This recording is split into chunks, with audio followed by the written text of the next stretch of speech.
मराठा आंदोलक मनोज जरांगे पाटील यांच्या टार्गेटवर पुन्हा एकदा चंद्रशेखर बावनकुळे असल्याचं दिसून आलंय। सांगलीच्या आटपाडीमधील सभेमध्ये त्यांनी आता चंद्रशेखर बावनकुळे यांच्यावर पुन्हा एकदा टीका केली। आंदोलनासाठी मराठा नोकरदारांना रजा टाकण्याचे आवाहन करण्यात आलेले आहे।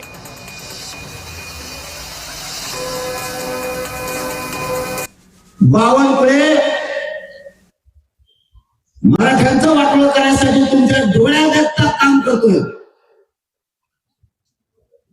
तुमच्या नाकावर टिचून जरी मराठ्यांच्या नोंदी रद्द केल्या, अरे तुम्ही जाहीरपणाने म्हणायला पाहिजे होतं बावनकुळेने केलेले चूक तुला मी माफ करणार नाही। तुझ्या मागाला तो जाहीरपणाने मंत्र्यांनी सांगायला पाहिजे। एक बोलत नाही, मतदानाच्या दिवशी जाणार आपल्या आजीच्या पाया पडतील, आज्याच्या पडतील, बापाचं धोतर धुवून आणतील। त्या दिवशी यांच्या फुटण्यात चाटायची तयारी मराठी आतमध्ये गेली। समजून घ्या, आणखी वेळ हातातून गेलेली नाही।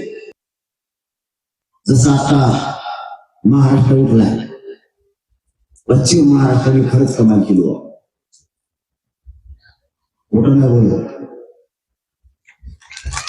तुमच्याकडे लोकच येत नाही गेला झालो खरंच, पण तुमची ताकद वाया जाऊन देणार नाही। ह्या रात्रीचा तुम्हाला शब्द देतो, ताकद नाही। गम्माने तुमच्या लेकराचं आयुष्याचं कल्याण करणार। बावनकुळे किती वाटलं करू मी आहे ना, तुम्ही काळजी करू नका। बावनकुळ्या दिसतून येऊ मराठ्यांच्या नादी लागला, शहा लोकांनी सोपे नाही।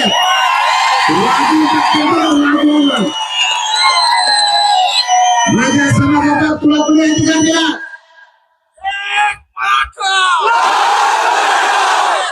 इतका गैरवापर,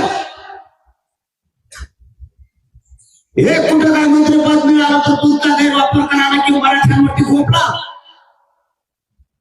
आयुष्यातून राजकीयातून उद्ध्वस्त करून टाकेन बावनकुळ्या।